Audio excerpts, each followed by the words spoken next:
Muito boa noite, irmãos e irmãs. Deus abençoe a todos. Amém. Agradecemos esse Deus tão formoso e tão maravilhoso, que merece toda a honra e toda a glória. Agradecemos ao Senhor pela sua bênção. Bendito seja o Senhor. Glórias a Deus. Vamos orar ao nosso Pai Celestial, que nesta noite o Senhor, como continuamente tem feito, nos visite com seu Santo Espírito. E para isso, abriremos o coração, abriremos a nossa alma. Realmente cantaremos, mas cantaremos para nosso Deus com todo o quê?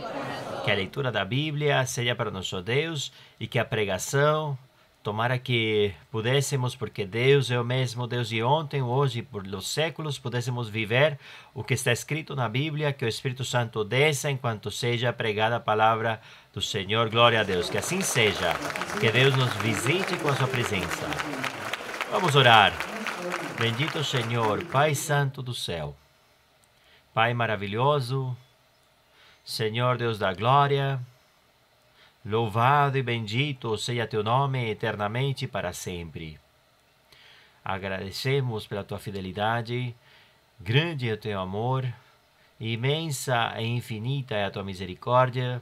Obrigado, Senhor, pela tua bondade, pelo teu poder, pela tua presença. Obrigado, Senhor, porque nos tem permitido desfrutar de um evangelho puro e perfeito, Senhor, do que o nosso Senhor Jesus Cristo, o autor, o consumador da fé, trouxe para nós. E somos, Senhor, abençoados. Somos, Senhor, tão cheios da tua bondade e da tua misericórdia. Obrigado, Senhor.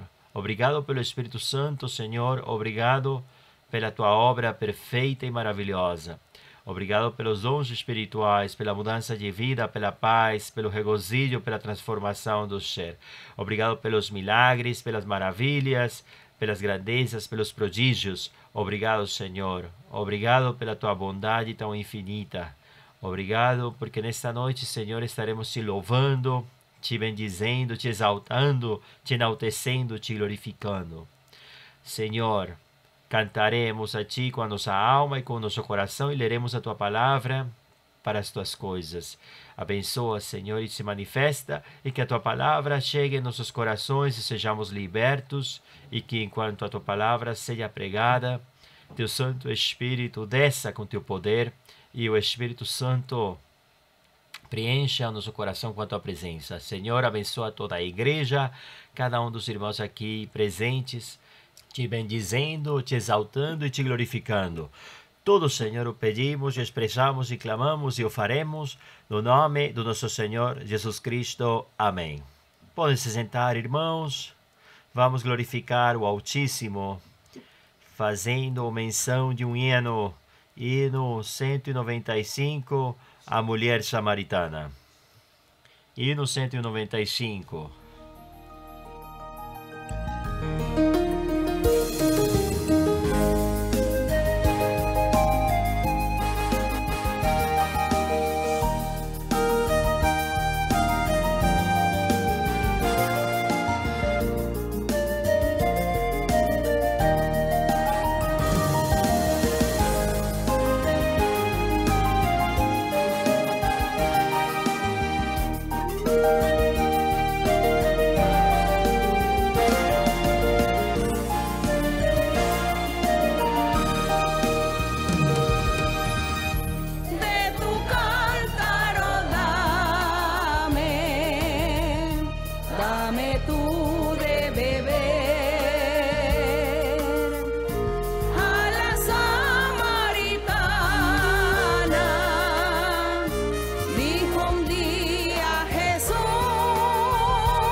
podría te dar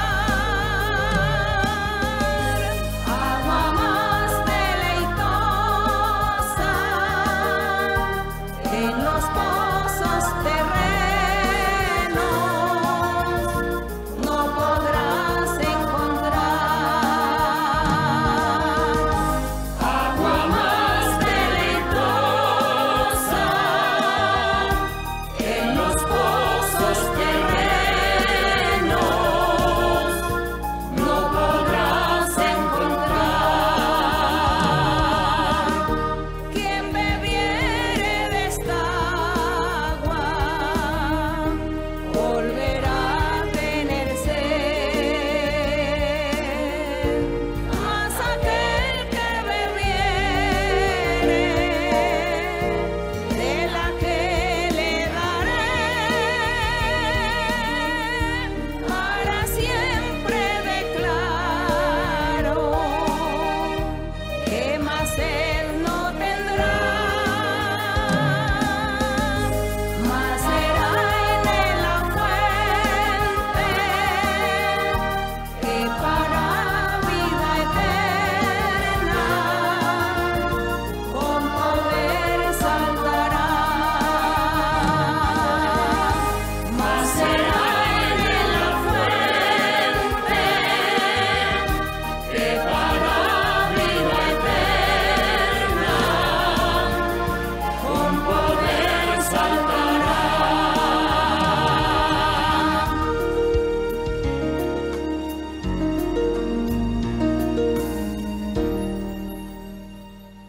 Que formoso esse hino, aleluia, glórias ao nosso Deus. Cantar ao Senhor Jesus Cristo, porque Ele é o caminho, a verdade e a vida. Essa fonte de água de vida que salta para a vida eterna, da qual hoje, nesta época, Deus, pela sua misericórdia, nos tem permitido participar. Glórias ao nosso Deus. Convido vocês a ficarem em pé, irmãos. Cantaremos um coro para o nosso Deus. Cantaremos o coro 161. Mas cantemos ao Senhor como Ele merece, com todo o nosso ser, com todo o nosso coração. Louvemos e glorifiquemos o santo nome. Coro 161. Quero cantar.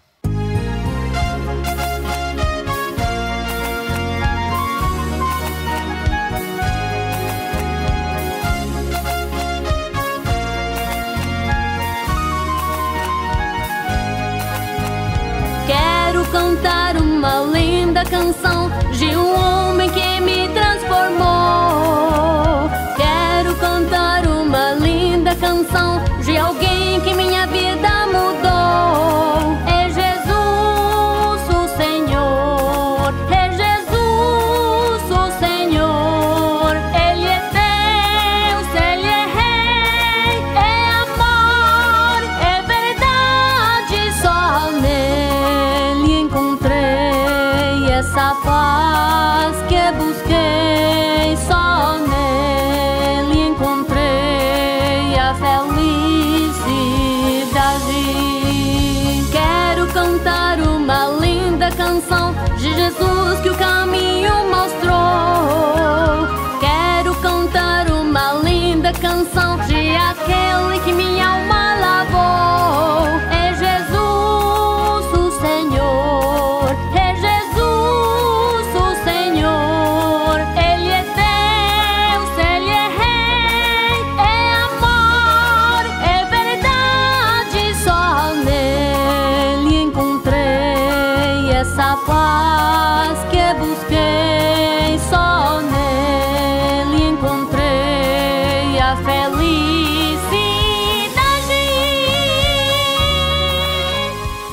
A honra, a glória ao Senhor. Glória a Deus. Grande o Senhor. O dia tão esperado, anunciado pelo Senhor. Como Ele tinha nos falado na profecia e nos sonhos tinha mostrado.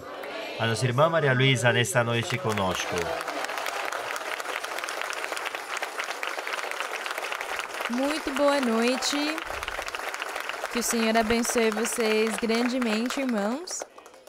Agradecemos ao Senhor porque novamente estamos aqui compartilhando a presença de Deus, compartilhando as suas bênçãos, a sua misericórdia, os seus milagres, tudo que Ele faz. Eu fiquei sabendo, irmãos, que o Senhor está se manifestando em todas as igrejas e Deus está usando muitos irmãos e muitas irmãs, Ele está usando eles muito, e Deus está fazendo muitos milagres e curas, muitas coisas formosas nas igrejas onde muitos irmãos e irmãs visitam, porque há irmãos e irmãs antigos, já maduros no Senhor, pessoas que se entregaram a Deus, que visitam alguns lugares, principalmente na Colômbia. As pessoas me contam que Deus está usando eles e que Deus tem feito muitas curas, que é tão lindo, como diz em Atos dos Apóstolos. Os apóstolos, quando eles contaram as suas experiências com o Senhor, e o apóstolo Paulo disse: temos que ir, temos que visitar as igrejas, mas levando o poder, temos que demonstrar o poder de Deus. Então ele disse: quando eu vou em algum lugar, eu preciso mostrar o poder de Deus. Ele disse isso para todas as pessoas que eram inimigas do Evangelho, inimigos da palavra do Senhor. O apóstolo dizia a eles: eu vou com a demonstração do poder de Deus, com a demonstração do Espírito de Deus. Não é suficiente só pregar e falar que na nossa igreja Deus se manifesta, temos que demonstrá-lo. E como mostramos isso? Quando você faz imposição das mãos em alguém, alguma pessoa que está doente, que está atada, e Deus faz o milagre nessa pessoa, lhe dá cura, aí então você pode dizer: o Espírito de Deus se manifesta e eu estou aqui mostrando que eu tenho de Deus, porque o poder de Deus está se manifestando nas pessoas. Isso é o mais lindo, mais formoso. Bem, irmãos, podem se sentar e nós vamos então começar o nosso estudo bíblico, já que durante toda a pandemia foi impossível, mesmo que na pandemia vivemos momentos muito felizes com Deus, experiências muito formosas. Eu me senti tão perto de todos os irmãos, desde a tela, desde a câmera. Eu olhava para a câmera e eu dizia: por trás dessa câmera estão todos os irmãos ouvindo as coisas de Deus, assistindo a palavra de Deus, e isso me enchia de alegria, me dava muita motivação, e eu não me sentia sozinha, eu não sentia que eu estava sozinha. No começo, éramos só um grupinho de 10, 12 pessoas, mas eu sempre soube que por trás da câmera tinha milhares de pessoas, e graças ao Senhor, bem, nós, ou pelo menos eu, faço o meu trabalho com todo o meu coração. E eu confio e sei, e eu creio que Deus está aqui e que Deus está agindo, fazendo milagres em cada coração, em cada vida. Bem, eu gostaria de contar para vocês que teve uma época na que nós limos os Salmos, vamos dizer, de uma forma consecutiva, os Salmos. Vocês se lembram em qual Salmos nós paramos da última vez, que foi faz uns 5 anos? Faz uns 5 anos, eu acho que eu comecei a ler todos os Salmos, mas aí aconteceram tantas coisas, veio a pandemia também e tudo ficou suspenso. Mas vocês se lembram? Bem, vocês não, mas eu me lembro sim. Então, vamos seguir lendo no Salmo 69. Há alguns salmos que são muito compridos, longos demais, então, bem, eu estarei talvez lendo só metade. Mas hoje eu vou tentar ler o Salmo 69, que é o que eu marquei aqui. O que vocês acham disso? Eu dobrei a folha faz 5 anos e ficou marcadinho aqui. E eu lembrei, nós paramos aqui no Salmo 69. Então hoje vamos nos deleitar na leitura desses salmos e nós vamos honrar ao Senhor. Mas antes eu também gostaria de cumprimentar, porque este estudo bíblico está saindo para todas as igrejas nos mais de 60 países que nós estamos. Então vamos cumprimentar todos os irmãos e as irmãs em todas as igrejas que estão em diferentes lugares do mundo. Deus abençoe vocês. E aqui na igreja de Hialeah, na Flórida, nos Estados Unidos, amam vocês também, gostam muito de vocês. Então eu cumprimento com muito carinho todos vocês. Bem, assim, então, vocês já acharam no Salmo 69, irmãos? Nós vamos ler e após estarão vindo as perguntas. Salmo 69 diz o seguinte: diz, salva-me, ó Deus, porque as águas me sobem até o pescoço. Estou afundado em lama profunda, onde não posso ficar de pé. Estou no fundo das águas e a corrente me arrasta. Aqui está falando o nosso Senhor Jesus Cristo. É Ele quem está dizendo estas palavras ao Pai Celestial. E no verso 3 diz, cansado estou de clamar. Minha garganta está rouca. Meus olhos desfaleceram, esperando o meu Deus. Nós sabemos que o Senhor Jesus Cristo, quando Ele esteve na terra, Ele pregou e ensinou, e as pessoas não criam nele, os seus irmãos, os judeus, não criam nele, e se tornaram os inimigos do Senhor, e perseguiram ele, e fizeram muitas maldades, cometeram muitas maldades contra ele. Por isso, os Salmos nós poderíamos dizer que são a biografia, a experiência, a vivência do nosso Senhor Jesus Cristo enquanto Ele esteve na terra e das vezes em que Ele se tornou o porta-voz do povo, dos crentes, do povo de Deus, do justo, daqueles que confiam e buscam a Deus. O Senhor se tornou o porta-voz deles e se apresentou diante do Pai, representando todos nós. Por isso, nos Salmos, nós encontramos muitas palavras e muitas coisas onde as pessoas pensam, mas de quem esse Salmos está falando? De que pessoa? A quem está se referindo? Mas nós agora sabemos que o Senhor se tornava o porta-voz, mesmo que ele, na sua carne, sofreu isso, porque ele se tornou um ser humano e agiu feito um ser humano. Mas o Senhor, ele sempre apresentou as nossas fraquezas, os erros do povo do Senhor, ele os apresentava diante de Deus para que Deus os perdoasse. Ele se fazia passar pelo pecador, pelo mal. É por isso que o Senhor foi sacrificado na cruz, porque as pessoas que naquela época eram crucificadas numa cruz, no madeiro, eram pessoas más, pessoas criminosas. E a maior pena que existia era morrer crucificado. E o Senhor Jesus foi acusado de ter cometido muitas infrações e por isso ele devia morrer na cruz, mas o Senhor sabia que ele precisava morrer, porque ele estaria morrendo por toda a humanidade, por todos os que estariam se convertendo e vão se converter a Deus, mas que têm falhado ou que vão falhar com Deus. Então o Senhor morreu por todos como o maior criminoso que poderia ter entre os seres humanos. É por isso que ele sofreu na cruz do Calvário, por essa causa.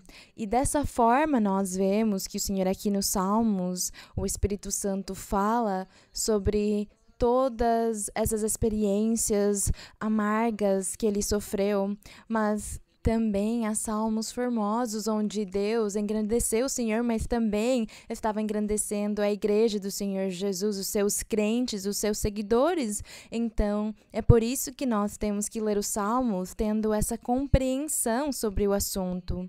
Aqui no verso 4 diz sobre os sofrimentos, aumentaram-se mais que os cabelos de minha cabeça, os que me aborrecem sem causa. Fizeram-se poderosos meus inimigos, os que me destroem sem ter porquê. E pagarei o que não roubei? Deus, tu conheces minha insensatez e meus pecados não te são ocultos. Não sejam envergonhados por minha causa os que em ti confiam, ó Deus, Senhor dos exércitos. Não sejam confundidos por mim os que te buscam, ó Deus de Israel. porque por amor a ti tenho sofrido afrontas, e vergonha cobriu meu rosto. Vim a ser um forasteiro para meus irmãos, que dizer para os judeus, porque o Senhor veio dos judeus. Vim a ser um forasteiro para meus irmãos e um desconhecido para os filhos de minha mãe, porque o zelo de tua casa me devora, e as afrontas dos que te insultavam caíram sobre mim. Então, aqui o Senhor falou que ele tinha esse zelo por todas as coisas de Deus e que esse zelo tinha consumido ele tanto que o Senhor tinha de sofrer a perseguição, o ódio e tudo o que veio contra ele só pelo fato do Senhor estar pregando esse novo método de salvação, por ele pregar o puro evangelho, por ele pregar que existia somente um caminho para chegar até a vida eterna, para chegar até Deus, e que ele era esse caminho. Foi esse o pecado, entre aspas, segundo os judeus naquela época, pensavam que ele estava cometendo. E aqui no verso 10 diz: chorei afligindo minha alma com jejum, e isso me tornou em pretexto de insulto. Vesti-me de saco e fui-lhes um motivo de zombaria. Falavam contra mim os que sentavam à porta e me repreenderam em suas canções os bêbados. Eles criticavam o Senhor muito, falavam mal dele. Quando ele esteve crucificado, falaram: se você é Deus, se você é o Cristo mesmo, então se salva, porque você tem tanto poder, se profetiza. Diziam muitas coisas contra ele. É isso o que está falando aqui nestes Salmos. Verso 13: mas eu a te orava, ó Senhor, ao tempo de tua boa vontade. Ó Deus, pela abundância de tua misericórdia, pela verdade de tua salvação, escuta-me. Tira-me da lama e não seja eu submergido. Seja eu liberto dos que me aborrecem e da profundeza das águas. Não me inunde a corrente das águas, nem me trague o abismo, nem o poço feche sua boca sobre mim. Ele estava sofrendo, o Senhor estava sofrendo porque ele agiu como um ser humano. Ele nunca agiu como Deus, ele sempre agiu como um ser humano e por isso estava sofrendo a dor que qualquer um de nós poderia passar. No verso 16, responde-me, Senhor, porque boa é tua misericórdia. Olha para mim conforme tua grande compaixão. Não escondas de teu servo o teu rosto, porque estou angustiado. Apressa-te, ouve-me. Aproxima-te de minha alma, resgata, livra-me por causa de meus inimigos. Tu sabes minha afronta, minha confusão e minha vergonha. Diante de ti estão todos os meus adversários. O opróbrio quebrou meu coração, estou aflito. Esperei quem se compadecesse de mim e nenhum encontrei, e consoladores e nenhum achei. Colocaram-me fel na comida, e em minha sede me deram vinagre para beber. Nós todos temos lido estes versos nos evangelhos, quando o Senhor foi crucificado e ele disse que tinha sede e lhe deram fel, lhe deram vinagre para acalmar a sua sede. No verso 22, que se converta a sua mesa em uma armadilha e seus banquetes festivos em tropeço. Sejam escurecidos seus olhos para que não vejam e fazes tremer continuamente seus lombos. Derrama sobre eles tua ira e o furor de tua ira os alcance.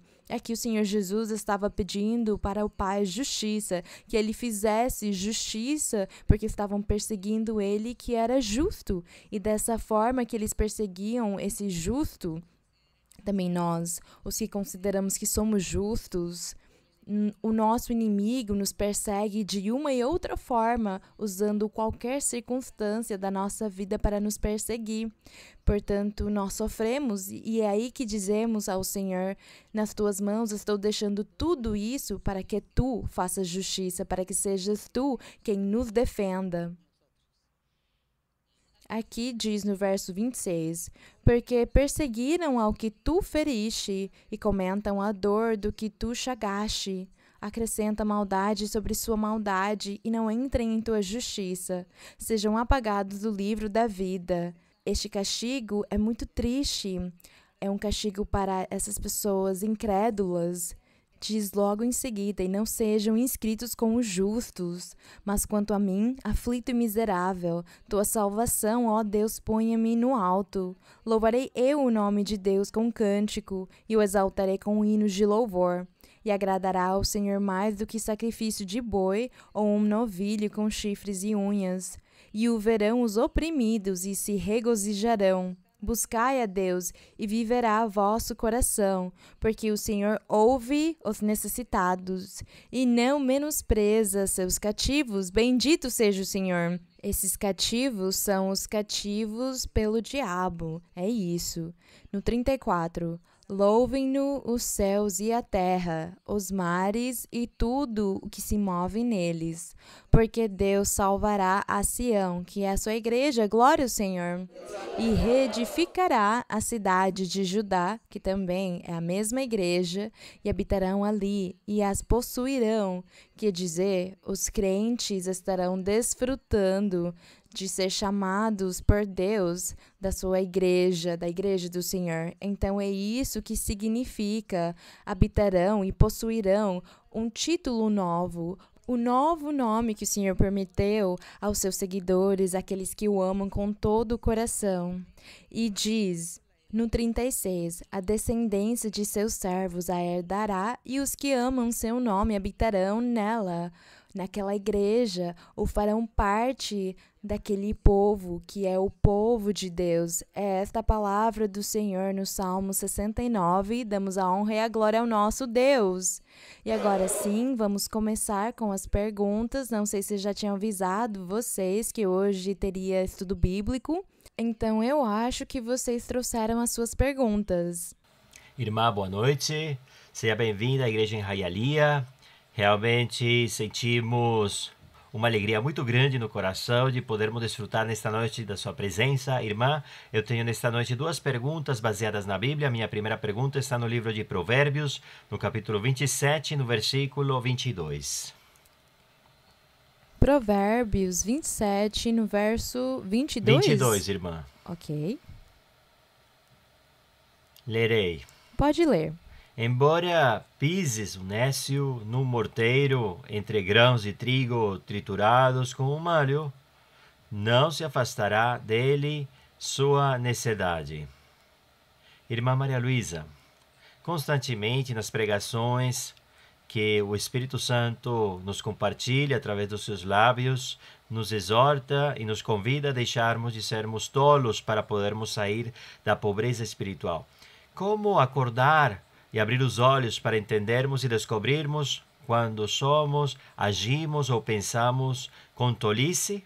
E como nos afastarmos da tolice que nós acabamos de ler, que é tão difícil se afastar com o fim de crescer e avançar na vida espiritual, irmã? Bem, eu acho que primeiro temos que definir o que significa a necessidade, o que é ser nécio, o que isso significa para você.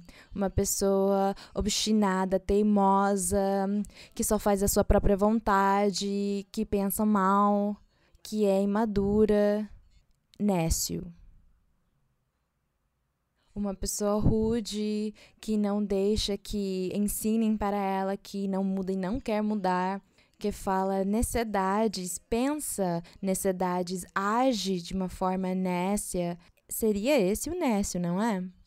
Quando nós conhecemos o caminho do Senhor, quando começamos a ouvir a palavra do Senhor aqui e ler a Bíblia, eu acho que o primeiro que Deus começa a tirar da nossa alma é a necessidade. E nós começamos a ter cordura, a ter juízo, ser sensatos, a conseguir pensar com sabedoria e ter calmo e ser sossegados.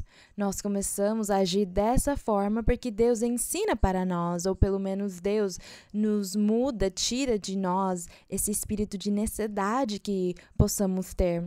O irmão perguntou sobre a necessidade, o que leva? É claro, é difícil para um ser humano mudar outro ser humano. Isso é muito difícil.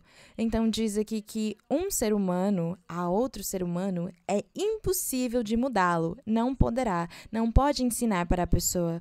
Porque você até pode falar para ela, não pensa, não faz, não diz isso. Mas o Nécio continuará sendo Nécio. E se, além de Nécio, ele é orgulhoso, ele até vai dizer, quem é você para me ordenar, para me mandar o que fazer? Eu não vou fazer o que você quer. É essa necessidade. Então, quem muda, quem tira essa necessidade? O nosso Deus. O nosso Deus é quem faz. Aqui, o proverbista tinha toda a razão, porque ele disse, você estará perdendo o seu tempo se você tentar ensinar o Nécio como ele deve ser lógico, ter juízo, ter paciência, ter calma. Você estará perdendo o seu tempo, porque ele não irá mudar. E as pessoas na vida do dia a dia, não falando na igreja, mas falando das pessoas no mundo, no seu dia a dia, é isso que elas passam, é isso que elas veem, que ninguém consegue mudar uma outra pessoa, mesmo tendo orientações, tendo a psicologia, tendo a sociologia que tenta trabalhar e orientar e aconselhar e corrigir as pessoas com as boas maneiras para elas fazer isso e aquilo, mas as pessoas não mudam, as pessoas continuam sendo iguais. E o livro de Provérbios é como uma filosofia onde se tem raciocínio e se pensa, é assim o mundo, é assim a vida dos seres humanos que habitam no mundo, que não mudam e vivem dessa forma, eles não mudam. Era isso que o proverbista queria fazer as pessoas entender. Contudo, ele aqui não dá uma solução, ele não resolve, ele apenas conta o que está acontecendo no mundo. E nós sabemos que tudo o que acontece no mundo e que nós talvez possamos viver, ou até nós fomos assim, nós temos mudado sim, e que foi Deus quem nos mudou. É essa a conclusão. Deus é quem muda. Vamos continuar. O irmão disse que tinha 2 perguntas, não é? Sim, irmã. A minha segunda pergunta, irmã, está no livro de Romanos, no capítulo 1, e também está baseada no coro 95. Mas antes de fazê-lo, gostaria de ressaltar, irmã, que quando eu cheguei pela primeira vez à igreja, o que eu mais gostei, o mais bonito foi que tinha um hinário na igreja. E, na verdade, eu gosto muito de cantar e isso me deu muita alegria e foi uma motivação para voltar novamente à igreja. E hoje em dia, irmã, os coros que a igreja tem publicado no site do YouTube são muito, muito lindos, onde a senhora canta ao vivo, sentimos a presença de Deus. Eu tenho chorado da felicidade cantando os coros e sentindo a presença de Deus. Obrigado, irmã, por ser essa motivação para nós, para louvar e bendizer a Deus.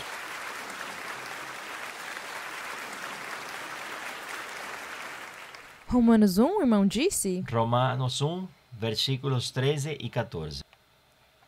Lerei. Sim.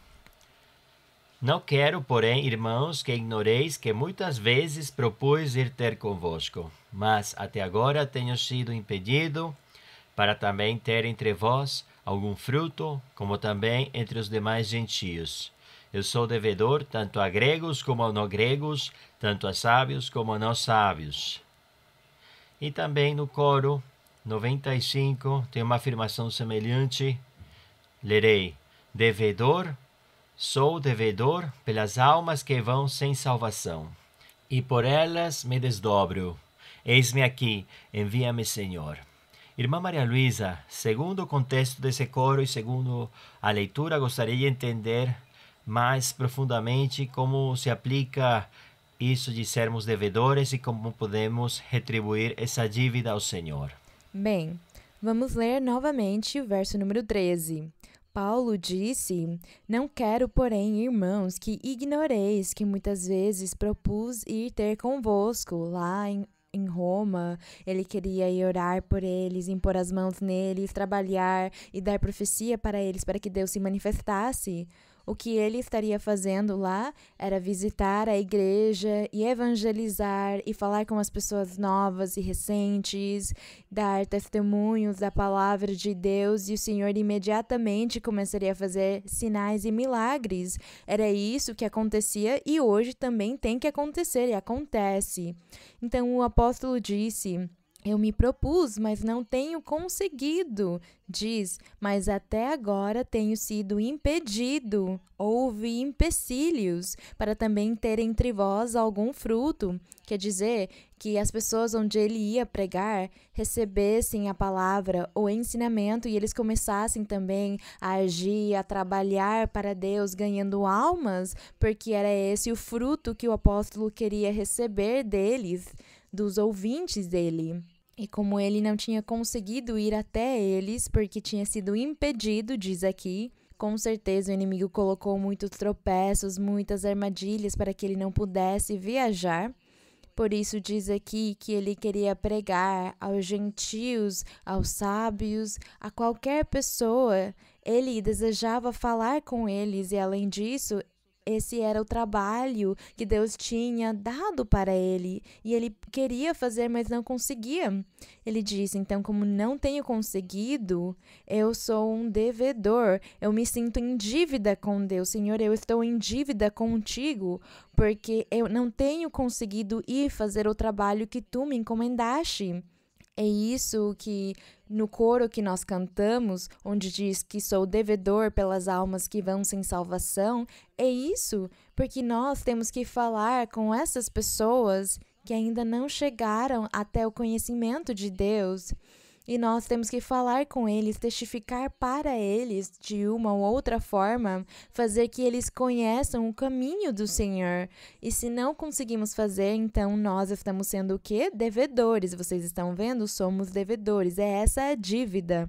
Por isso nós queremos aprender a doutrina de Deus e ler a Bíblia e nos prepararmos para conseguir fazer esse trabalho, para fazer o trabalho que Deus está nos dando, porque é um trabalho de todos. Talvez vocês possam pensar, as irmãs, por exemplo, podem dizer, eu sou dona de casa, tenho minha família ou meu trabalho. O irmão pode pensar, eu tenho minha empresa, meu trabalho, tem deveres e responsabilidades que eu tenho com a minha família. Então, eu não vou pensar que algum dia tenho que pregar ou que tenho que ganhar uma alma para Deus.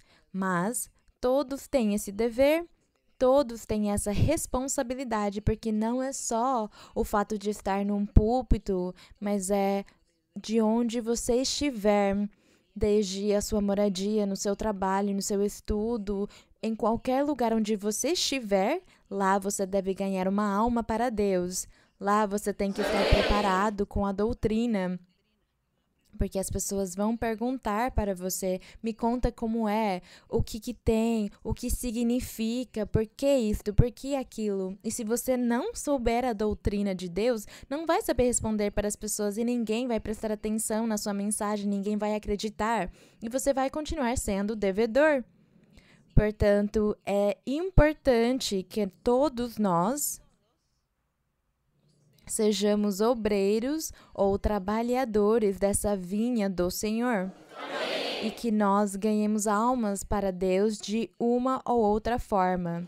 Quem trabalha no hospital pode ganhar uma alma para Deus, seja uma pessoa doente que chegou, ou podem ser os seus colegas de trabalho, enfermeiros, enfermeiras, bem, todas as pessoas que estão naquele lugar. Se estiver num escritório ou num restaurante, em todos os lugares nós temos pessoas perto que podemos resgatar com o nosso testemunho, o bom exemplo e falando para as pessoas bem de Deus no momento certo.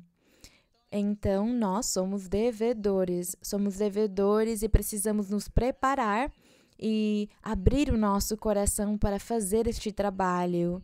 O trabalho da obra evangelizadora é isso, falar com um, falar com o outro, convidá-los para que venham e conheçam a Deus. Bem, irmão, então vamos seguir em frente.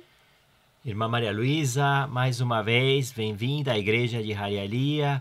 Gostaria de ler, com sua permissão, no livro de Eclesiastes, capítulo 7, a partir do versículo 25. Eclesiastes 7,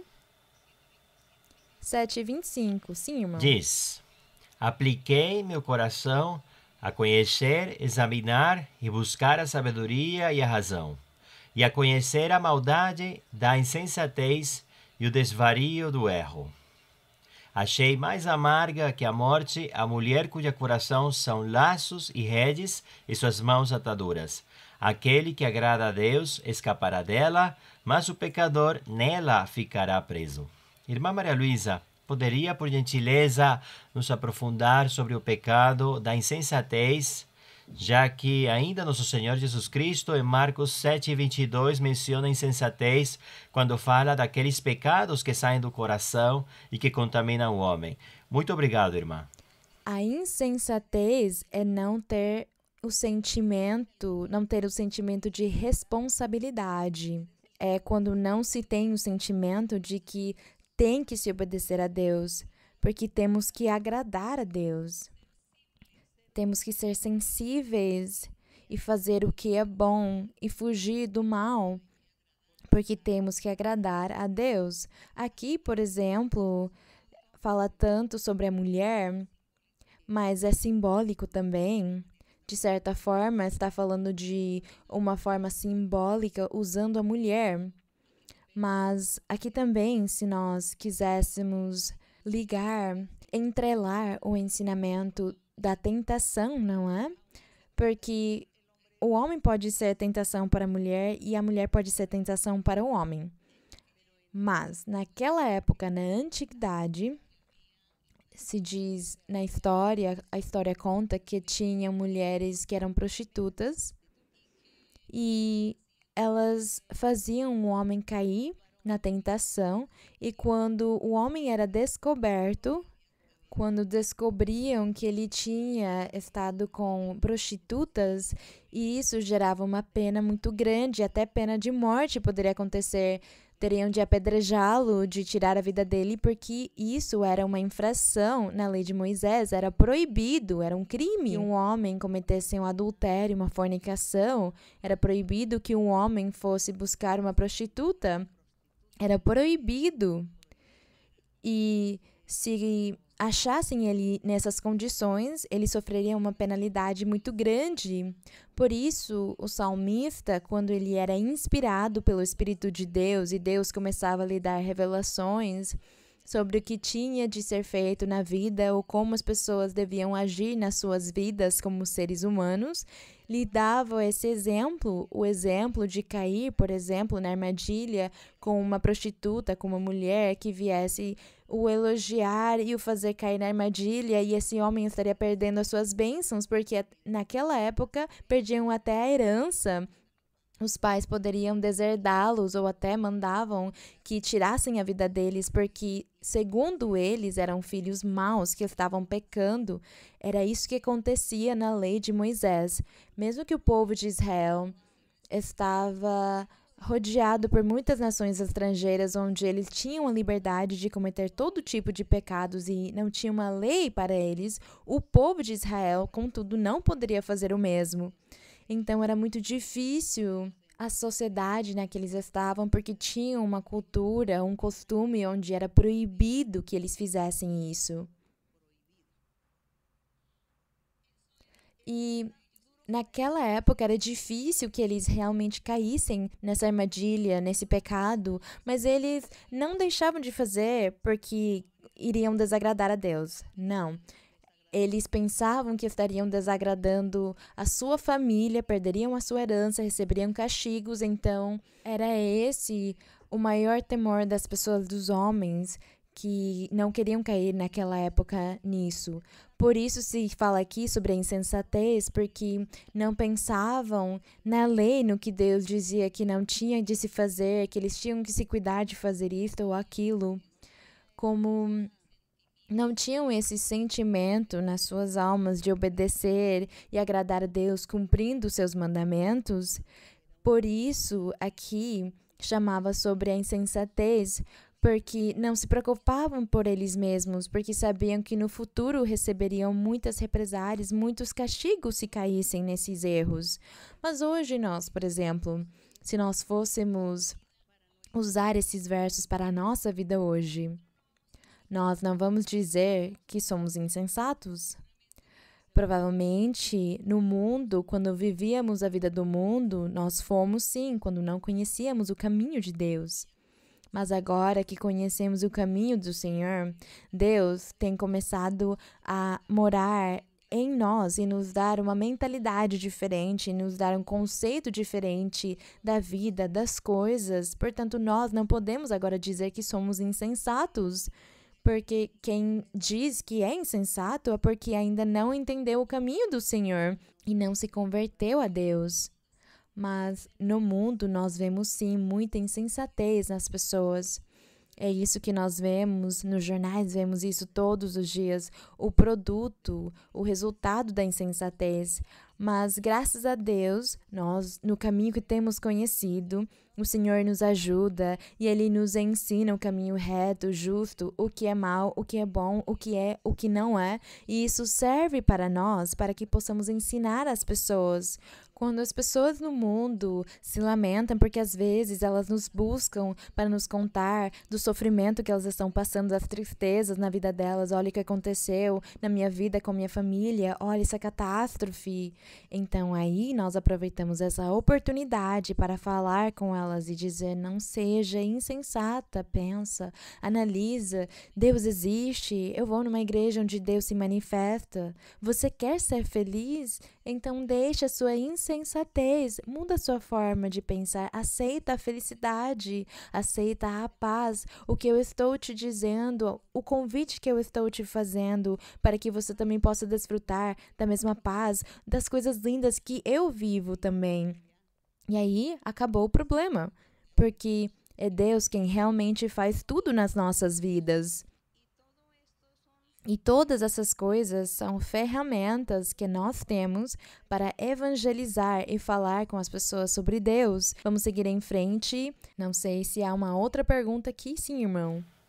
Irmã Maria Luísa, seja bem-vinda à Igreja de Hialeah. Estamos muito felizes, irmã, de podermos contar com a sua presença nesta noite. Irmã, eu tenho uma pergunta da Bíblia, que está no livro de Provérbios 10, 4. Pode ler, irmão. Provérbios 10, 4. Provérbios 10, 4. A mão negligente empobrece, mas a mão dos diligentes enriquece. E também, irmã, em Hebreus, no capítulo 13, no versículo 5. Sim, pode ler. Diz: seja a vossa maneira de viver sem avareza, contentes com o que tendes agora, porque ele disse: de modo algum desamparar-te-ei ou te deixarei. Irmã Maria Luísa, segundo os versículos lidos de Provérbios e Hebreus, por gentileza, a senhora poderia nos esclarecer a diferença entre contentamento e conformismo e qual é o ponto no qual achamos o equilíbrio entre o contentamento e não sejamos conformistas na vida espiritual e material? Muito obrigado pela resposta. Que na nossa vida não sejamos conformistas, mas que sempre desejemos os dons espirituais? Que nós desejemos a perfeição, então. Bem, mas é que aqui, sobre a mão negligente, está falando de uma pessoa que é preguiçosa, que não quer progredir na sua vida, que não quer trabalhar, que não quer se mexer para fazer as coisas, para agir, para viver uma vida melhor, para ter coisas melhores, para desfrutar, talvez. Então, diz aqui que essa pessoa se deixa levar pela sua preguiça, porque o contrário da preguiça é a diligência, é a pessoa que age, é quem pensa e analisa o que eu posso fazer, como posso me reinventar. Eu não tenho trabalho, mas enquanto não tiver trabalho, eu vou fazer mais alguma coisa. Eu não vou deixar que nem eu, nem a minha família morra de fome. Eles não vão passar necessidades. Então, é uma pessoa diligente, ativa, está atenta. A outra pessoa se deixa levar pela preguiça e fica quieta, com os braços cruzados, deixando a miséria e a escassez chegar até ele, a necessidade. Bem, o irmão também perguntou sobre o conformismo. E qual é a outra? E o contentamento. Bem, mas o que é contentamento? Está se referindo ao que quando fala a palavra contentamento? Sim, irmã. A pessoa que viva feliz com as bênçãos que Deus lhe dá, que a pessoa esteja agradecida com o que Deus fornece para ela, seja pouco, seja muito, esteja sempre feliz com esse desejo de servir a Deus, de fazer a vontade de Deus, mas que também continue na sua vida espiritual avançando, digamos que não seja conformista, não fique... Que ela não fique só no contentamento, estagnada, quieta. Exatamente, que a pessoa não fique estagnada, sino que avance servindo a Deus, fazendo as coisas para Deus, feliz e contente, mas com o ânimo de prosperar e progredir na vida espiritual. Bem, na vida espiritual é diferente do que está falando aqui em Provérbios, porque aqui fala sobre coisas materiais, sobre a negligência, aquele que é diligente, mas na vida espiritual, nós, a cada dia, temos que progredir, porque é o que diz a Bíblia. A Bíblia diz que nós temos de ser como a luz do dia, como a aurora, que é quando o sol vai se aproximando a iluminar a terra de manhã. Então, da escuridão surgem uns reflexos e diz que aos poucos vai avançando e vai tendo mais e mais luz. É isso que chamamos da luz da aurora. E na Bíblia diz que a nossa vida espiritual deve ser igual, deve ir crescendo e crescendo, progredindo e progredindo aos poucos até que chega a ser luz inteiramente, até que nós possamos ter a perfeição, atingi-la, porque nós precisamos atingir a perfeição. Nós precisamos atingir o amor completo e perfeito. Nós temos que conseguir viver essa vida de amor, que é simplesmente não cometer pecados, onde cada um de nós possamos ser capazes de parar a nossa carne, as nossas vontades, os nossos desejos pecaminosos, para não dar liberdade a qualquer erro, fraqueza, pecado, teimosia, que nós consigamos frear, parar esses sentimentos até conseguir atingir essa perfeição que o Senhor quer que nós tenhamos, e nós vamos conseguir atingi-la com a ajuda dele. E é claro, se nós vivemos a vida dessa forma, progredindo, nunca vamos ficar estagnados, nem conformistas, porque sempre vamos desejar algo além. Eu quero mais, eu quero mais, eu quero além disso. Eu quero que o Senhor me use para fazer outras coisas formosas. O Senhor Jesus disse na Bíblia, coisas maiores que eu, vocês farão. Então, nós temos que conseguir chegar nisso. Portanto, não há mais conformismo, porque há o desejo de progredir como a aurora. Nós também progrediremos na nossa vida espiritual. E não é somente que Deus nos use para fazer milagres e sinais e curas, mas que o Senhor nos ajude a viver uma vida santa da forma que Ele quer, viver essa vida reta diante dEle. É isso. Então temos que lutar para conseguir alcançar todas essas coisas, para que nós consigamos chegar a ser como o Senhor Jesus Cristo. Ele disse que Ele viveu como um ser humano, Ele foi um homem perfeito, e Ele diz que Ele quer que nós também consigamos atingir a estatura do Senhor Jesus. Bem, vamos continuar. Boa noite, irmã Maria Luísa, que Deus abençoe. Obrigada. Para mim, tu és um exemplo grande de uma rainha de verdade. Sempre.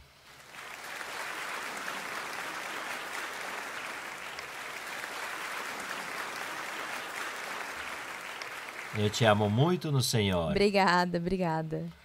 Eu posso testificar um curto testemunho, Pode, irmã? irmão. Quando cheguei à igreja há 14 anos, eu não falava nenhum espanhol. E Deus, na profecia, me disse: tu falarás espanhol como fala o inglês. Oh, Isso tem se cumprido, está se cumprindo através dos coros e dos hinos. Eu gosto muito da sua voz. Glória no seu Deus. obrigada, graças ao nosso Deus. Isso chama progredir.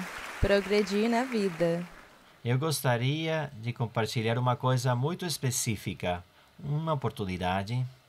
O Senhor me disse na profecia: tu sempre desejas escutar a minha serva diretamente. Eu tenho uma surpresa para ti. No dia seguinte, eu fui para o estudo bíblico e meu receptor não funcionou, e quando escutei a sua voz, eu entendi perfeitamente tudo o que a senhora ensinou no estudo bíblico. Foi uma grande surpresa para mim. Que bom, eu fico muito alegre. Glória a Deus. Agradecemos a Deus o milagre que Ele tem feito na sua vida, de permitir que você aprenda o espanhol. Tem uma pergunta da Bíblia, irmã, no livro de Oséias, capítulo 10, versículo 1. Oséias 10, 1. Oséias vem depois de Daniel? Sim, irmão, pode ler. Israel é uma vinha frondosa. Mas na Bíblia em inglês, a palavra diz Israel esvazia seu vinheiro. Isso é completamente Sim. diferente. Qual é a versão apropriada? É que teríamos de continuar lendo o verso em inglês para ver o que diz, porque mais para frente vai explicar. Porque aqui diz, Israel é uma vinha frondosa que dá fruto abundante para si mesma. Então, em inglês diz o quê? Que dá fruto ou não?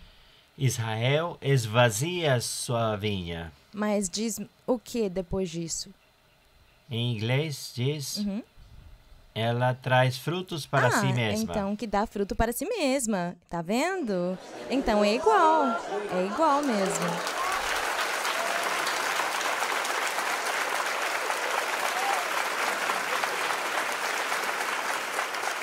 Quando diz que Israel é uma vinha que desocupa a sua vinha, de certa forma, numa vinha que está cheia de frutos, frondosa, os obreiros, os trabalhadores vêm e desocupam ela, pegam todas as frutas, colhem elas. Então é igual, é a mesma coisa, significa o mesmo. Quando diz que é uma vinha frondosa, quer dizer que tem muitos frutos e depois eles colhem esses frutos. E em inglês diz que é uma vinha que está desocupada, ou que está sendo desocupada. É igual, porque os trabalhadores vêm, eles colhem a fruta e a vinha fica desocupada mesmo. Bem, vamos continuar. Muito boa noite, irmã. Que o Senhor abençoe. Seja bem-vinda à Igreja de Hialeah. Que grande bênção, que alegria que a Senhora esteja nos visitando nesta noite. Irmã, eu tenho uma pergunta da Bíblia em Hebreus, no capítulo 12, no versículo número 6 e do versículo 11. Hebreus 12, você disse? Capítulo 12, versículos 6 e 11. Pode ler, irmão. Versículo 6. Porque o Senhor disciplina o que ama e corrige todo aquele que recebe por filho. Versículo 11. É verdade que nenhuma disciplina no presente parece ser causa de gozo, mas de tristeza. Mas depois dá fruto agradável de justiça aos que têm sido por ela exercitados. A senhora, por gentileza, poderia nos explicar como alcançar esse fruto da justiça ao sermos disciplinados pelo nosso Senhor e não desmaiarmos quando sejamos exercitados nela? Obrigado, irmã. Bem, no verso 6 diz, porque o Senhor disciplina o que ama e corrige todo aquele que recebe por filho. Aqui, quer nos fazer entender que na nossa vida, enquanto nós estivermos nesse mundo vivendo, mesmo sendo filhos do Senhor e desfrutando dos dons e das promessas do Senhor, se algum de nós comete alguma falha, algum pecado, e não é um pecado menorzinho, não é? Porque tem pessoas que falam, mas é um pecado menorzinho. Mas esse aqui é o pecado onde você está vivendo constantemente nele. Então diz aqui que Deus entra a castigar a pessoa. Castiga ela enquanto ela está viva. Talvez permite que chegue uma doença na vida dela, uma tribulação, uma escassez. Bem, algum parente também, aquele ser que a pessoa mais ama, pode ficar doente. Deus é quem sabe de que forma ele vai disciplinar, ele vai corrigir esse crente que falhou com ele. E diz aqui, então, no verso 11, quando diz, é verdade que nenhuma disciplina parece ser causa de gozo, de regozijo, é claro. Quem vai ficar feliz quando talvez recebe uma doença, ou uma escassez, uma tribulação, uma amargura, uma perseguição, um sequestro, bem, o que for? Ninguém fica feliz quando isso acontece. Mas por causa disso, a pessoa consegue analisar e pensar: eu falhei com Deus e eu estou pagando aquilo que eu fiz. Mas é melhor que Deus cobre de mim enquanto eu estou vivo e não que eu perca minha alma na eternidade. Então, diz aqui que a pessoa começa a ter essa fortaleza de saber, Deus lhe dá a fortaleza de saber que, mesmo passando por essa disciplina que lhe causa muita tristeza, depois vai ter frutos, porque a pessoa vai se arrepender, vai reconhecer a sua culpa, o seu pecado, e vai se arrepender, vai pedir perdão a Deus. E então diz que dá um fruto porque veio um arrependimento da sua parte, o que faz com que Deus tenha misericórdia com ele, encerre isso e lhe diga: segue em frente, mas só depois de ter o corrigido mesmo. Então aqui nos dá a entender que Deus nos ajuda porque nós amamos Ele.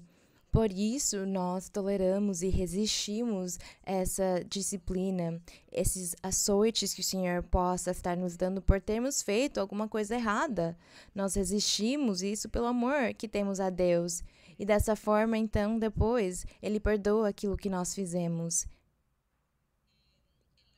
Na vida, durante toda a minha experiência, onde eu tenho estado nas coisas de Deus, com tudo que o Senhor tem prometido para as pessoas, eu tenho visto muitas pessoas que obedeceram a Deus, outros, estando no caminho do Senhor, cometeram erros, falharam em algum momento das suas vidas. E eu conheci todos esses casos e eu fiquei acompanhando o que acontecia com essas pessoas e percebi, com o decorrer do tempo, que o Senhor castigou eles. A todos castigou de uma forma ou de outra, e as pessoas reconheceram e disseram: eu estou vivendo isso, passando por isso porque eu falhei com Deus. As pessoas reconheciam, mas elas se arrependeram, seguiram em frente, mas receberam a disciplina da parte do Senhor. Eu tenho visto tudo isso na igreja e tudo isso também serviu de exemplo na minha vida para eu ser cuidadosa e saber onde que eu estou andando, por que caminho eu estou andando, para que o diabo não venha aqui roubar as minhas bênçãos, a minha paz, porque o diabo tenta fazer-nos cair na tentação, na armadilha. Mas agradecemos ao Senhor também pela misericórdia dele. Agradecemos ele pela sua misericórdia porque ele disciplina, porque diz aqui que o filho que ele ama, ele disciplina quando o filho faz coisas erradas. Bem, vamos seguir em frente. Boa tarde, irmã. É um prazer. Eu venho da igreja de Quito, no Equador. Obrigada. Eu cumprimento todos os irmãos de lá da igreja de Quito, das igrejas de Quito. Irmã, eu posso compartilhar Sim. um testemunho pequeno? Quando eu estava com 8 anos, os médicos detectaram uma doença no coração, a qual era de uma cirurgia, e eu não tinha o dinheiro e também eu sentia muito medo. E eu orei ao Senhor numa tarde de joelhos e dizia: Senhor, me permita ser curado, que tu me libertes dessa doença.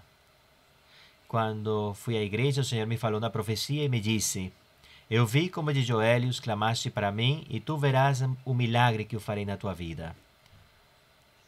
Naquela noite eu tive um sonho onde eu me encontrava deitado numa maca de uma sala de cirurgias e a senhora entrava e dizia: eu farei a cirurgia em você, irmão, não se preocupe. Eu vi como a senhora fez a cirurgia e eu senti a dor quando eu acordei. E eu me olhei no espelho e eu vi uma cicatriz pequena e eu fui aos médicos e o médico me disse: está completamente são.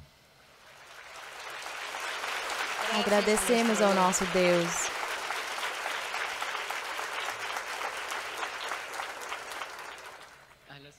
E na semana seguinte foi muito mais formoso, porque o Senhor me concedeu o Espírito Santo. Foi uma bênção completa.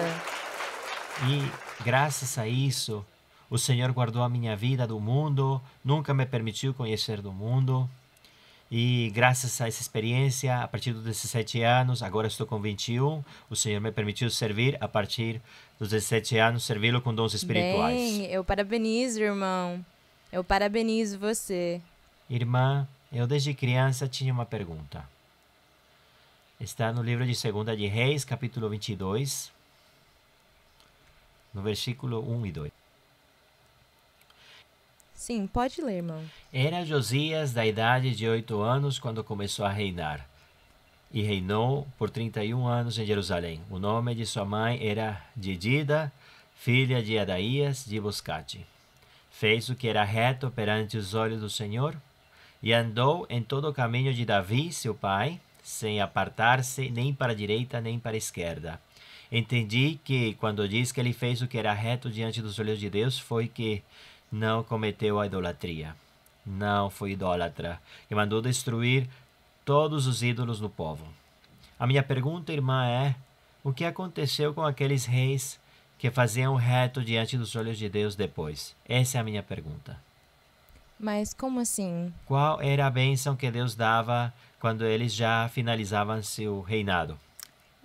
Eu acho que a Bíblia não diz para nós, mas eu suponho que Deus teria um lugar especial para eles após a sua morte, um lugar especial.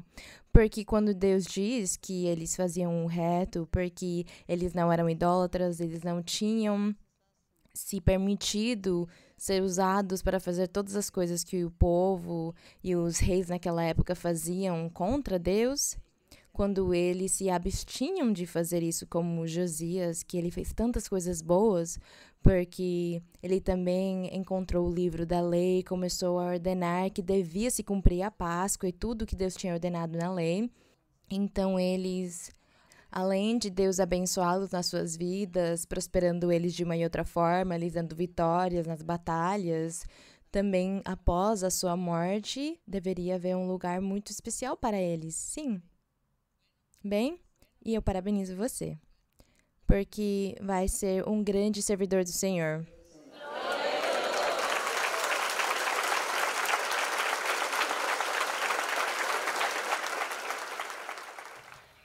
Muito boa noite, irmã Maria Luísa. A Igreja em Hialeah se sente muito honrada com a sua presença nesta noite. Eu farei uma leitura no livro de 1 de Reis, no capítulo número 4, versículo número 29. 1 de Reis 4, 29. Sim. E Deus deu a Salomão sabedoria e prudência em alto grau, e largueza de coração como a areia que está na orla do mar. Irmã Maria Luísa, vemos nesse versículo que nos fala de 3 virtudes que nosso Deus deu a Salomão: sabedoria, prudência e largueza de coração. Em muitas ocasiões, a irmã nos tem explicado da sabedoria que Deus deu ao rei Salomão. Poderíamos entender, irmã, que é prudência, mas eu gostaria, irmã, que nos explicasse essa outra virtude, largueza de coração, como se manifestou no rei Salomão. Obrigado, irmã, e que Deus abençoe grandemente. Obrigada.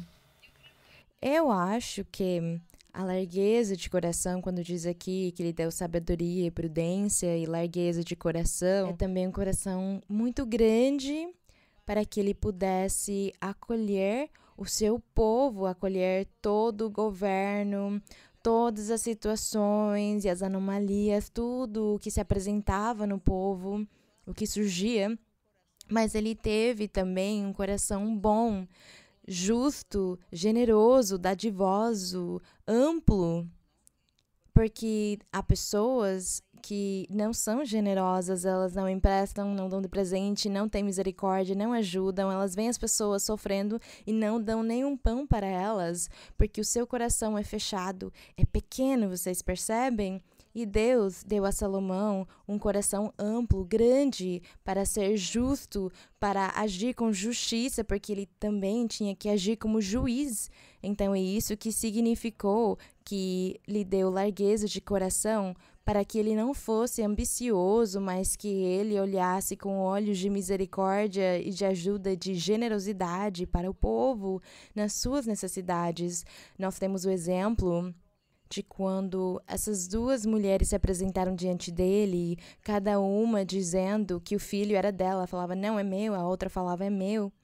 E então ele não queria, ele sentiu a dor da mãe verdadeira, porque o coração dele era assim. Ele sentiu a dor da verdadeira mãe e Deus lhe deu a sabedoria nesse momento de como julgar, como dizer, não, então vamos dividir a criança no meio para que cada uma tenha a metade. Porque Deus mostrou para ele, ele disse, é que a mãe verdadeira vai falar, não, entrega para outra, mas deixa ele vivo. Essa será a verdadeira. Então era assim o coração dele, ele queria fazer as coisas bem para que as pessoas fossem felizes. Por isso muitos visitavam ele e ouviam a sabedoria que vinha dele. Nós lemos, por exemplo, Provérbios e Eclesiastes e Cantares, e todos eles foram escritos por Salomão, porque Deus esteve com ele. Então, o que nós vemos nesses provérbios? Vejam tudo o que ele observava sobre a vida das pessoas no seu dia a dia, o bom, o mal, o que acontecia, o que tinha de acontecer. E que não tinha solução, porque ele não queria resolver. Ele simplesmente queria escrever, observar o que as pessoas faziam. Por exemplo, um homem nécio faz as coisas assim. O homem sábio faz as coisas assim. Aquele que é prudente age dessa e dessa forma.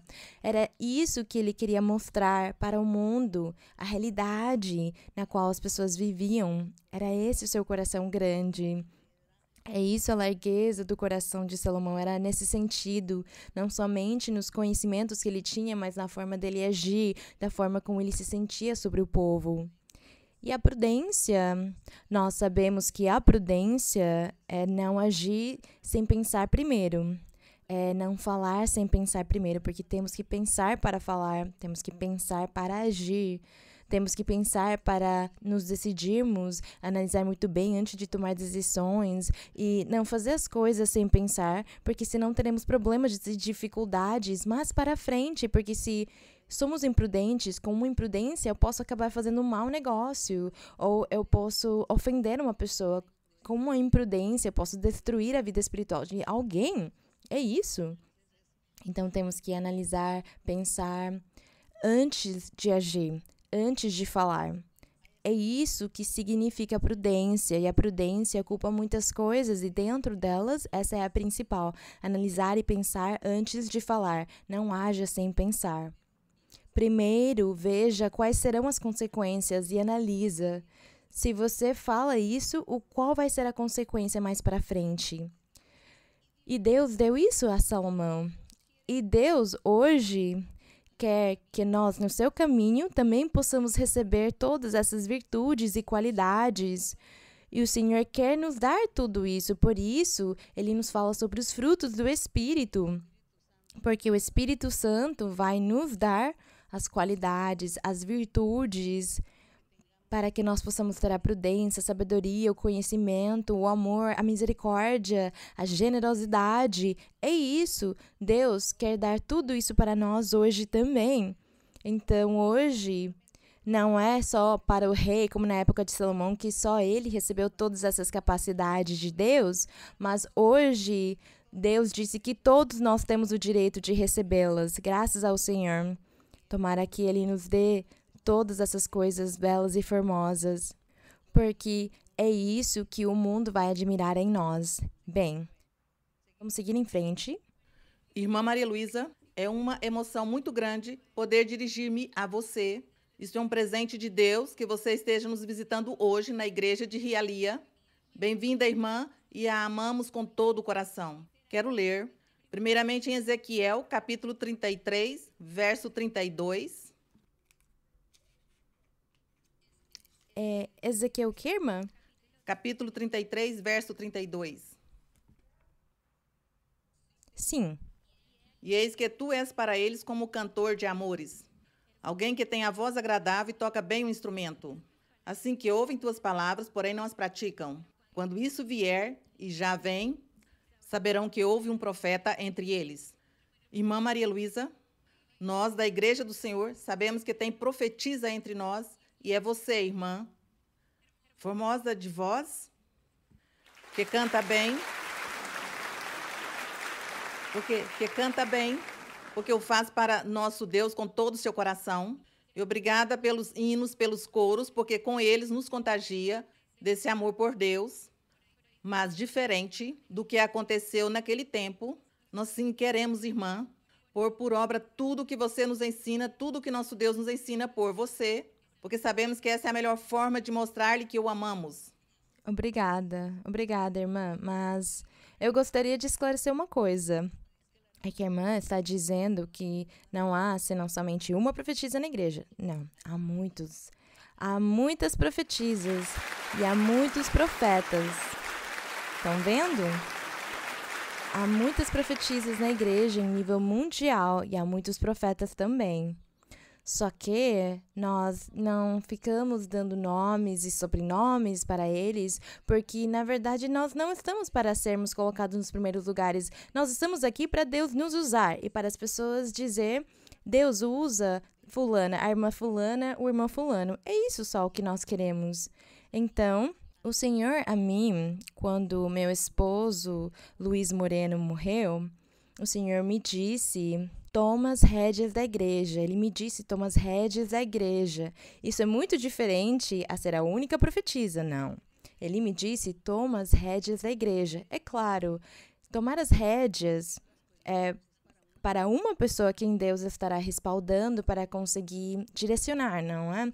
Para conseguir direcionar espiritualmente as coisas. Só que na igreja há profetas e profetisas. Então não se desanimem, irmãos, não. E uma outra coisa, o Senhor também faz muitos anos me disse, leia a Bíblia, porque eu te ensinarei a doutrina.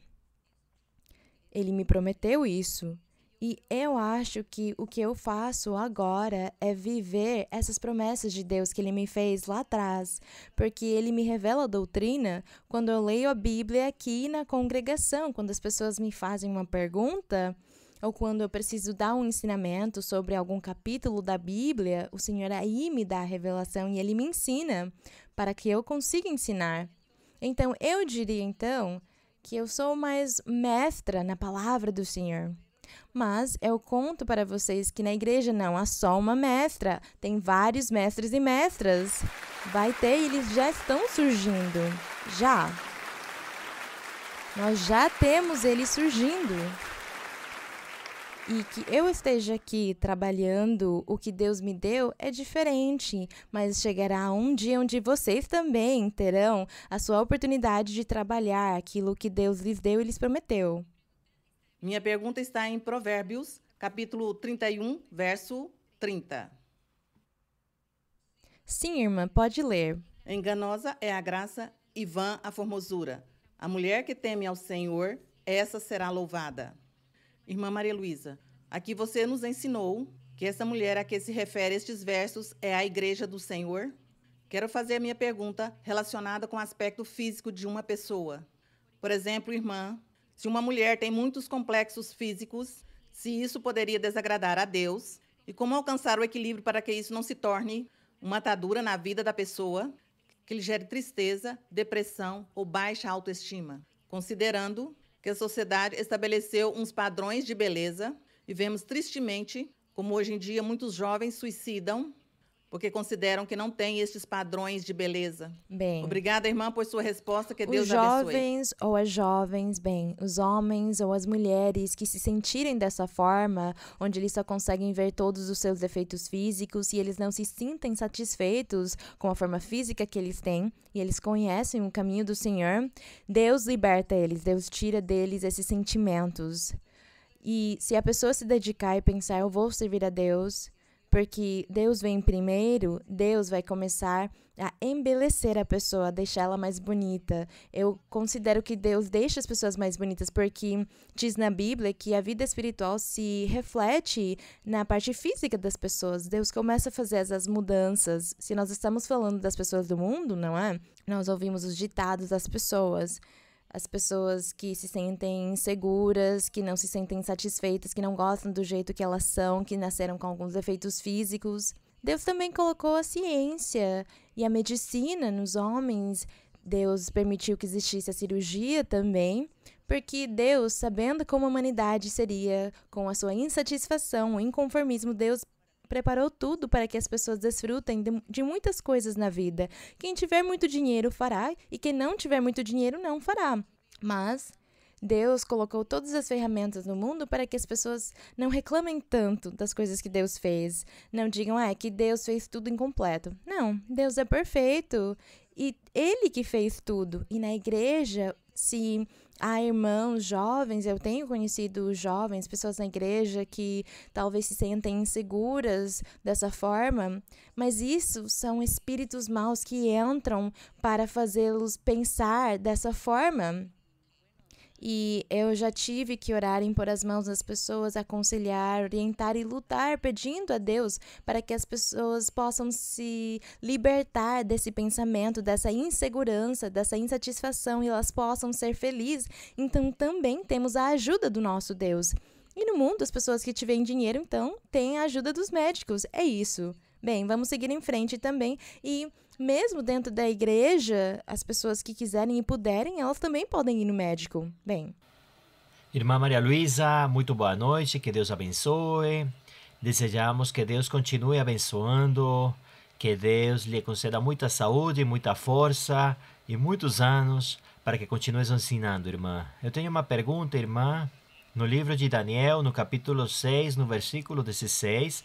Livro de Daniel, capítulo 6, versículo 16. Sim, irmão. Diz a Bíblia, para a honra do Senhor. Então o rei ordenou que trouxessem Daniel e o lançassem na cova dos leões. O rei disse a Daniel, o teu Deus, a quem tu serves com perseverança, ele te livre. Irmã, para que a senhora nos ensine com a sabedoria e nos explique se Daniel estava em Babilônia, não tinha onde ministrar a Deus, como ele servia a Deus, Daniel, de forma contínua e como oferecia sacrifícios se o templo tinha sido destruído. Deus abençoe, irmã. Bem, ele servia, era orando a Deus todos os dias. Diz na Bíblia que ele orava ao Senhor, ele se ajoelhava e orava a Deus e provavelmente cantava também a Deus e ele lia as escrituras. Eu creio que ele também deve ter tido acesso a alguns pergaminhos que faziam parte dos livros da lei de Moisés. Se não fosse assim, ele, pelo menos nas suas orações e nos seus cânticos a Deus, e também ele servia a Deus como? Com a sua dignidade, de não ser idólatra, de não pensar nos deuses alheios, nem fazer o que os outros faziam, nem crer naqueles deuses. Ele sempre pensava era só em Deus, louvava sempre a Deus e reconhecia a Deus. Dessa forma ele também servia. Porque por isso acusaram ele, dizendo que ele vivia só orando ao Deus dele, e por isso criaram uma lei com uma estátua onde todos tinham que se ajoelhar diante da estátua, e como Daniel não fez, por isso lançaram ele na cova dos leões. Foi Daniel que foi na cova. E no forno foram os amigos dele, não é? Então, ele servia a Deus dessa forma, orando e louvando a Deus sempre. Boa noite, irmã. Boa noite, irmão. Já que aprendemos a largueza de coração, irmã, agradecemos a nosso Deus pelo céu, porque também, através da Fundação Internacional Maria Luísa de Moreno, muitas famílias, pelo menos no meu país, na Venezuela, de poucos recursos, tiveram muita ajuda, irmã. E através do movimento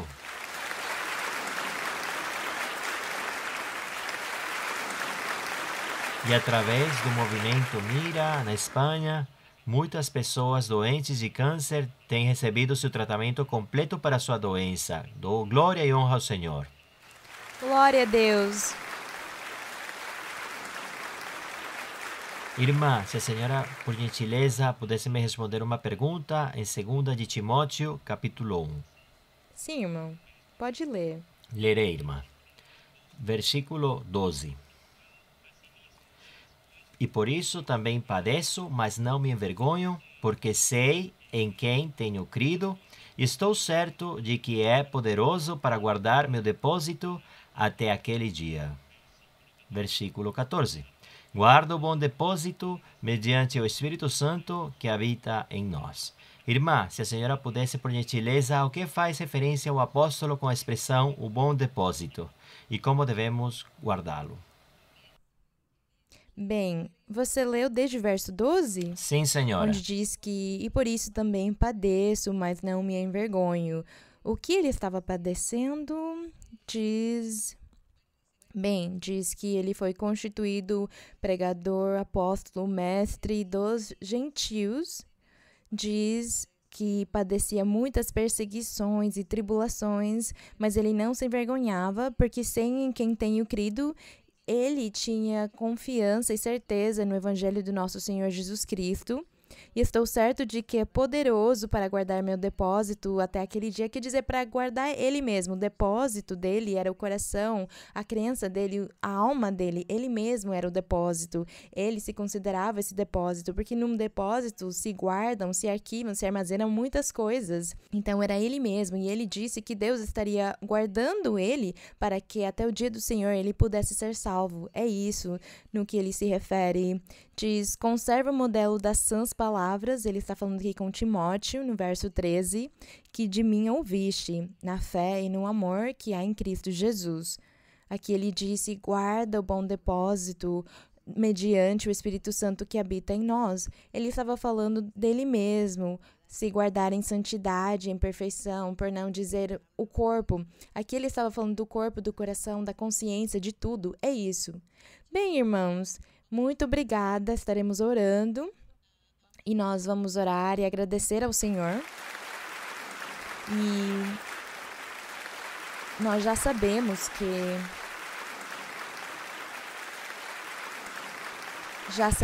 que o Senhor começa a fazer milagres desde que o estudo bíblico começa. Desde que inicia o culto, o ensinamento, Deus, ele começa a fazer milagres nas pessoas. Portanto, neste momento, nós vamos orar e agradecer ele, mas também vocês têm as suas petições, os seus desejos, também há doenças. E depois peçamos ao Senhor por tudo isso, segundo a sua necessidade, exponham diante dele e ele fará um milagre nas suas vidas. Vamos orar, bendito Deus, Pai Celestial. Pai Santo, glorioso és tu, Senhor, poderoso, Senhor, eterno Deus, Criador dos céus e da terra, o nosso Deus, o nosso Rei. Tu és o Santo de Israel, o poderoso, aquele que vive pelos séculos dos séculos. És o justo, o misericordioso, o clemente. És grande, Senhor, e digno és de todos os louvores, digno és da honra e da glória. Porque a ti virá todos os seres humanos, Senhor, e diante de ti se humilharão, e te pedirão perdão, louvarão teu nome, te engrandecerão, te glorificarão, porque tu és digno. A ti virá todo o ser humano e irá reconhecer que tu és o nosso Deus poderoso e que não há outro Deus além de ti, que tu és o único, o poderoso, Senhor. Os louvores e a honra é para ti. Te louvamos e te bendizemos, Senhor. Te agradecemos pelo teu amor, pela tua misericórdia. Obrigada pelo teu perdão. Te agradecemos porque tens paciência conosco, porque toleras muitas coisas na nossa vida. Senhor, nos ajuda, Pai Santo, estende a tua mão poderosa sobre cada um de nós. Estende a tua mão poderosa sobre cada um dos irmãos e das irmãs, das crianças, de todas as idades. Estende a tua mão poderosa. Lhes dá alegria, lhes dá regozijo, lhes dá virtudes e qualidades, bênçãos espirituais. Enche cada um do poder do teu Espírito Santo. Senhor, dá poder. Senhor, dá forças e ânimo, dá alegria e regozijo para eles. Cura o corpo deles, cura o corpo físico deles, mas também cura espiritualmente eles. Repreende bruxarias, repreende feitiçarias e maldições, repreende espíritos maus que venham perturbar algum dos irmãos ou as irmãs, as crianças. Senhor, destrói toda a obra do maligno, toda maldição, quebra as ataduras, as correntes, o mal. Nos ensina como te orar, como nos apresentar diante de ti, como falar contigo diante da tua presença. Nos ensina, Pai Celestial, o regozijo que há no nosso coração, que és tu quem o dás, e que o Espírito Santo possa vir reinar no nosso coração. Permite essas coisas, Senhor, porque são as tuas promessas maravilhosas. Bendito, Senhor, bendito Deus, estende a tua mão que cura, Senhor, sobre todos os que estão doentes. Também, Senhor, olha as petições, as necessidades, os desejos do coração. Senhor, também olha para as promessas que tu fizeste a muitos e que ainda não se cumpriram. Senhor, se tu guardando todos e bendizendo cada um deles, estende a tua mão poderosa, impõe as mãos em cada um, dá bênçãos espirituais e materiais para eles. Te agradecemos, Pai Santo, no nome glorioso de Jesus Cristo, teu Filho amado. Te louvamos, Senhor, te bendizemos, te damos a honra, a glória, o louvor. Teu é o reino, a glória e o poder. Te agradecemos, Senhor. Louvado seja o teu nome. Alabad a Jehová, naciones todas, pueblos todos, alabadle, porque ha engrandecido sobre nosotros tu misericordia y la verdad de Jehová es para nosotros, aleluya, amén, y la verdad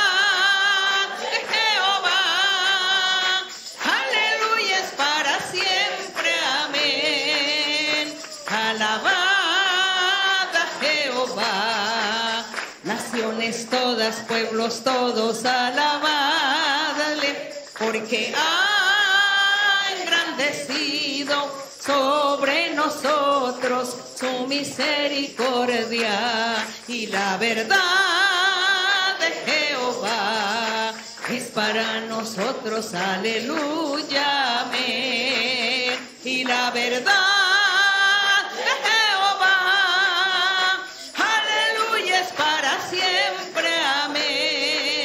glória ao Senhor. Agradecemos, Senhor. Agradecemos ao nosso Deus. Muito obrigada, irmãos e irmãs. Agradeço. Eu fico muito alegre e com muita felicidade de ter estado essa noite com vocês. Que Deus abençoe todos grandemente. Amo vocês com todo o meu coração. Obrigada.